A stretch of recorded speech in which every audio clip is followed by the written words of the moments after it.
Bien-aimés frères et sœurs, vous connaîtrez la vérité et la vérité vous affranchira. Ça, c'est pas moi qui le dis, c'est la Bible qui le dit. Mais moi, je vous dis mieux. Vous connaîtrez la vérité historique, notamment celle de vos ancêtres kémites, et vous aurez une vision globale de ce que c'est que la vraie souveraineté politique. J'ajoute, vous reviendrez à la spiritualité africaine ancestrale et vous comprendrez les enjeux de l'indépendance économique. Et pour terminer, vous accepterez votre identité culturelle kémite et vous obtiendrez deux choses. La première, c'est la paix. La seconde, c'est le développement, à une condition. L'unité de toute l'Afrique noire, l'unité de tous les Noirs du monde entier. Hotep à tous, bienvenue sur la chaîne des panafricanistes, par essence, par conviction et par excellence. Celle des citoyens kémites, par nécessité et obligation de combat. Nous sommes une chaîne qui n'est guidée que par nos ancêtres et rien que par les ancêtres qui appartiennent à l'égrégore du monde noir. Par conséquent, nous ne croyons en aucun Dieu venu de l'étranger. Toutefois, cette vidéo n'est aucunement destinée à inciter à la haine ou à la violence, car nous menons un combat qui est d'abord et avant tout spirituel, intellectuel et démocratique. Ensuite, il est politique, géopolitique et géostratégique. Contre l'impérialisme, le colonialisme, le néocolonialisme et l'endocolonat, qui sont tous qualifiés de crimes contre l'humanité. Nous menons ce combat sur la base du principe fondamental que nous avons hérité de nos ancêtres kémites, qui est celui de la Mahat, c'est-à-dire solidarité, vérité et justice. Vous êtes donc en droit de connaître la vérité, nous avons l'obligation de vous dire la vérité, rien que la vérité, afin que justice soit rendue au continent africain. Et ça, c'est notre modeste contribution dans cette noble lutte en faveur de la souveraineté, la dignité, la solidarité et l'unité africaine. C'est exactement ça que nous appelons le panafricanisme. Bien-aimés frères et sœurs, je vais vous faire écouter une vidéo de Choguel Kokala Maïga. Le premier ministre malien, lui c'est un bon tireur d'élite, il vient d'envoyer encore un missile qui est tombé sur la France, à l'Élysée même, qui est tombé sur la CEDEAO, sur Alassane Ouattara, sur Macky Sall, sur Patrice Talon, sur Mbalo, sur, comment dirais-je, qui d'autre là? Toute la clique des va-t-en-guerre. Il a envoyé, il a jeté ce qu'on appelle un pavé dans la mare. Tous ceux qui sont autour là sont éclaboussés. C'est pas possible, c'est incroyable. Je vous laisse écouter le Premier ministre parler et après nous allons faire notre petit commentaire. À très bientôt. La lutte contre le terrorisme, ça c'est ce qui est affiché. Mais en dessous, ils aident les terroristes. Ce sont eux qui les équipent et les arment. Notre ministre des Affaires étrangères a voulu donner les preuves à l'ONU des pays qui ont vocation à maintenir la sécurité internationale et la paix dans le monde. Si un d'entre eux se trouve partisan des terroristes et des vendeurs de drogue, un pays africain veut le prouver. On lui dit non, il faut donner tes preuves dans la presse. Mais nous ne sommes pas là pour faire des communications, des conférences de presse seulement. Nous sommes là pour donner les preuves. Si jamais on avait laissé notre ministre des Affaires étrangères exposer ces preuves, toute l'Afrique allait se révolter le même jour. Mais les militaires ont dit aux politiciens là, attention, c'est vous qui nous avez mis en mission, donc débrouillez-vous pour que ça ne sorte pas. Donc ce n'est pas sorti. On a continué.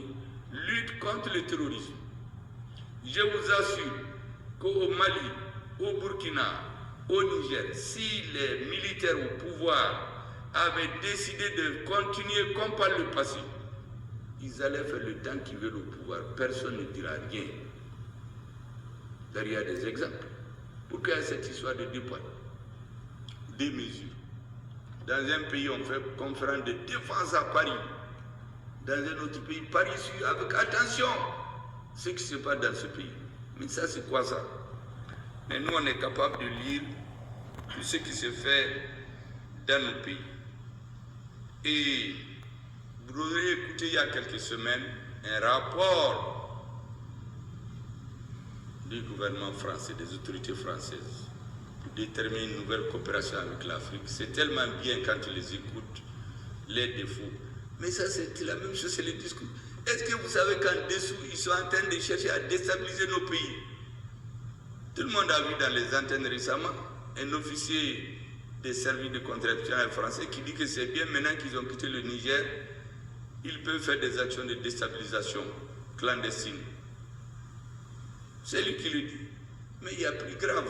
Hier, vendredi le 24, l'ancien ambassadeur de France ici, qu'on appelle Nicolas Lormand, qui passe tout le temps dans les réseaux au Mali à parler, ils ont organisé une réunion à l'Assemblée nationale française. Vous savez ce qu'ils disent aux gens?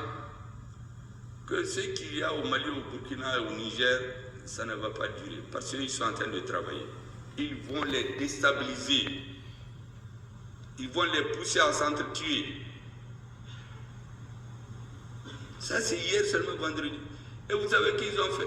Ils ont réuni ce qu'ils appellent la communauté étrangère pour écouter des officiels français. Mais ils ont sélectionné les gens qui sont réceptifs à leur message. C'est les mêmes qu'on voit beaucoup dans les réseaux qui disent qu'ils soutiennent la transition. Ils ont été là-bas. Et voici ce qu'ils leur ont dit. Nous allons les déstabiliser, nous attendons.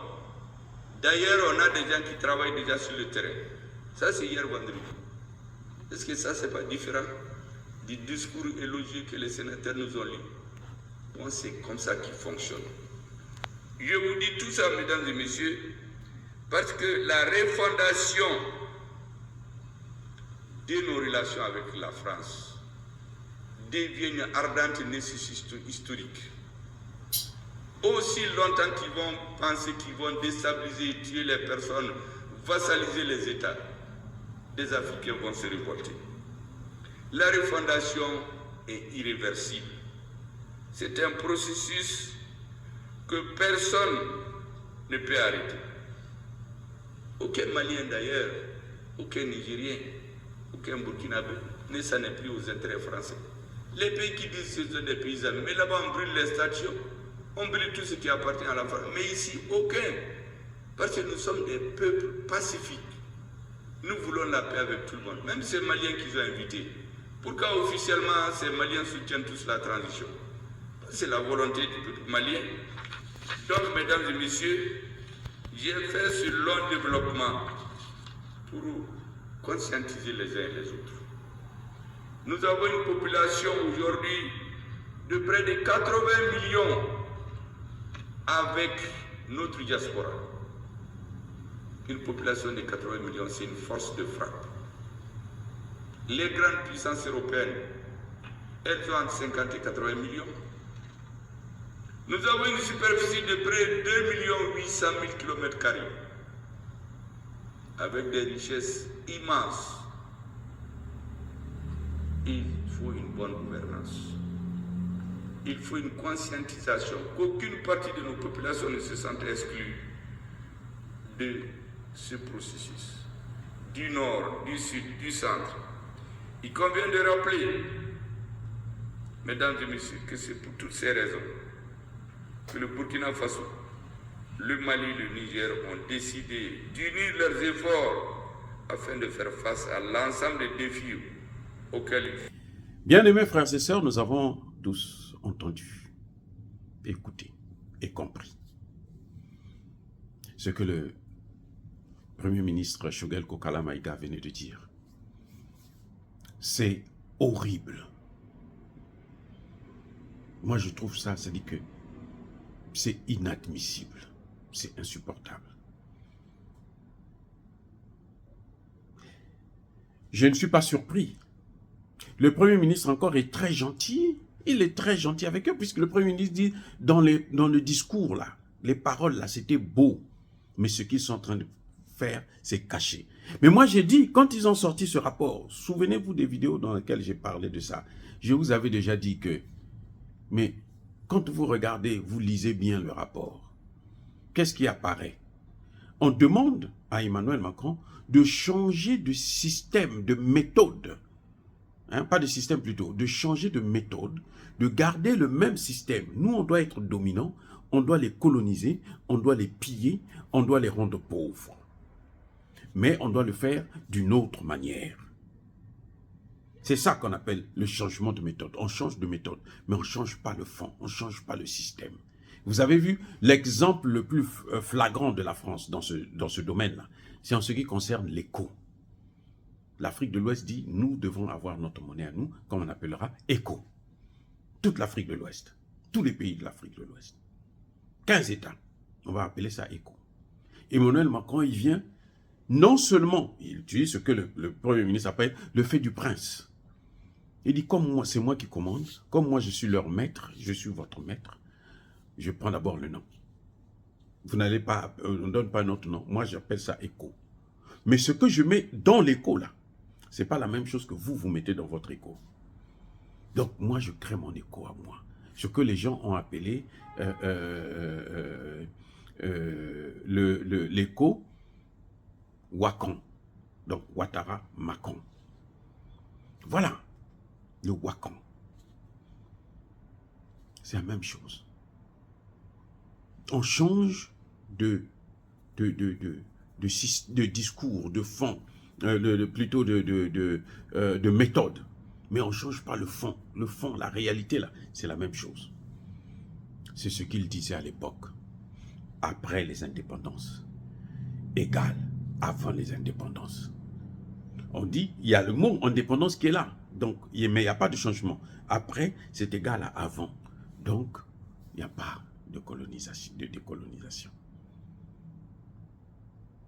Pendant que nous, on est en train de parler, pendant que les Africains sont en train de penser, mais comment il faut faire? Qu'est-ce que la France peut faire? Il y a des débats, hein? Parfois des grands panafricanistes que vous connaissez qui se disent, bon, mais qu'est-ce que nous allons faire pour que la France puisse nous aimer? Non, elle ne va pas vous aimer parce qu'elle n'a pas le droit de vous aimer, sinon elle se déteste elle-même. Ils sont tellement imbus, tellement complexés de leur supériorité économique, entre guillemets, parce qu'en fin de compte, le roi est aujourd'hui nu. On constate que la France, les États-Unis, l'Union européenne, l'Angleterre, tous ces pays-là vivent que des efforts des autres, des matières premières des autres, qu'ils pillent, qu'ils volent, qu'ils... C'est incroyable. Voilà les faits. Tout est là maintenant, personne ne peut nier. Donc, pour moi, je ne suis pas surpris. Je ne suis pas surpris que quand Marine Le Pen parle, vous voyez, le discours, il est creux. Il n'y a rien de bon. La seule chose, c'est comment on va préserver nos intérêts, parce que ces gens-là, quand ils sont en train de se réveiller, donc comment on va faire pour les endormir encore? Ah, c'est pour ça que vous voyez maintenant, on crée des laboratoires en Afrique, des laboratoires biochimiques. On crée des vaccins, des ceci, pour tel mal. Ils s'intéressent maintenant à notre santé, les maladies, à ce que nous mangeons. Les Bill Gates investissent des milliards. Vous investissez des milliards pour sauver l'Afrique des maladies, pour la malnutrition, ainsi de suite. Et des années plus tard, on se rend compte que, mais les vaccins qu'on prenait là, ça nous tuait. Regardez combien d'handicapés il y a en Afrique. Regardez combien d'handicapés il y a en Afrique. Bon, maintenant, ça a diminué. Mais avant, là, jusqu'à il y a 20 ans, 30 ans, un enfant au moins sur 5 était handicapé. À cause de quoi? Mais les vaccins, on ne vous a jamais dit ça? Mais c'est à cause des vaccins qu'eux, ils nous donnaient. Les mêmes vaccins, là, eux-mêmes, ils prenaient ça aussi, soi-disant. Chez eux, ici, là, les enfants de cette génération-là, ceux de notre âge et autres, il y en a, vous n'en avez trouvé aucun qui boite, qui est handicapé, qui est ceci, qui est cela. Non, aucun. Sauf s'il a eu un accident ou bien il est né naturellement avec ça. Mais par rapport aux vaccins, aux injections, c'est faux, il n'y en a pas. Mais regardez en Afrique. Ceux jusqu'à un peu après ma génération, ceux qui ont 30, 40 ans, vous allez voir parmi eux, il y en a beaucoup qui sont handicapés. C'était des injections, c'était des vaccins. Mais les Africains ne prennent pas conscience. Regardez, un grand pays, un pays panafricaniste comme le Cameroun est cité parmi les pays qui abritent les laboratoires biochimiques pour tuer les Africains. le Cameroun. C'est pas moi qui le dis. La Russie a sorti le dossier et aujourd'hui, ils ont amené combien de vaccins contre le paludisme? 400 000 vaccins pour vacciner tous les enfants camerounais qui vont naître. 400 000. Soit disant qu'ils n'auront jamais le paludisme dans leur vie. C'est faux. C'est même jamais un vaccin qui n'a jamais été expérimenté. Vous allez expérimenter ça à grande échelle sur des êtres humains. Vous avez déjà vu des imbécilités comme ça? Mais ça, c'est quoi ça? Et vous avez des ministres. Le ministre de la Santé du Cameroun, il est fier, il est content. Et c'est un médecin. Hein. C'est un médecin. Donc, il a été corrompu pour accepter ça. Et puis, l'État va imposer ça aux enfants. Si vous ne voulez pas, on va vous donner ça sans qu'on vous le dise. Les enfants qui naissent dans des villages où les parents ne connaissent ni lire ni écrire, ils ne posent pas de questions. On se dit seulement c'est le docteur. Il est venu, il va vacciner l'enfant, il va donner une injection à l'enfant. Il est en train d'empoisonner l'enfant. Il est en train de détruire l'enfant. Il est en train de saccager l'avenir de cet enfant. Voilà ce qu'ils font. Donc, pendant que nous, on est en train de voir comment on va faire, qu'est-ce qu'il faut faire pour qu'on ait de meilleures relations avec eux, parce que nous, on est pacifistes, en fait. Le Premier ministre l'a dit. Dans les autres pays, là, on détruit tout ce qui leur appartient. Chez nous, ça n'existe pas. D'ailleurs, les gens continuent à répéter à longueur de journée que non, nous, on n'a pas de problème avec les Français, nous, on a un problème avec la politique. Mais eux, c'est pas ça leur problème. Ils imposent à leurs médias de dire qu'il y a le sentiment anti-français. Donc, nous, on doit prendre des dispositions. Et voilà les dispositions. Ce que j'ai aimé que le Premier ministre a dit, c'est que plus ça va continuer, plus ce sentiment-là va augmenter. Écoutez-moi bien. Plus la France va persister à vouloir nous punir, nous torturer, nous priver de notre droit à l'émancipation et à la souveraineté, plus la France payera. Le sentiment anti-français sera grand et la France sera chassée. Et les Français même seront chassés de l'Afrique. C'est à eux de prendre leurs dispositions. Dire cela, c'est inciter à la haine ou à la violence? Non. Aucun peuple au monde ne pourra tolérer d'être esclave de l'autre à vie. Non, il y aura toujours un des descendants de ceux-là qui viendra dire « stop ». Et il leur mènera la guerre. Bien-aimés frères et sœurs, encore une fois de plus, soyez bénis. Je persiste et je signe. Soyez abondamment bénis par le Dieu des Kémites et par nos ancêtres angélisés. Mais que tous ceux qui persécutent le continent africain le pillent et le déstabilisent, qu'ils soient noirs, blancs, chinois, arabes, indiens, juifs ou qui qu'ils soient punis, maudits, foudroyés, neutralisés, écrasés, effacés par ce Dieu des Kémites et par nos ancêtres angélisés. Vive l'Afrique éternelle. J'ai dit et j'assume.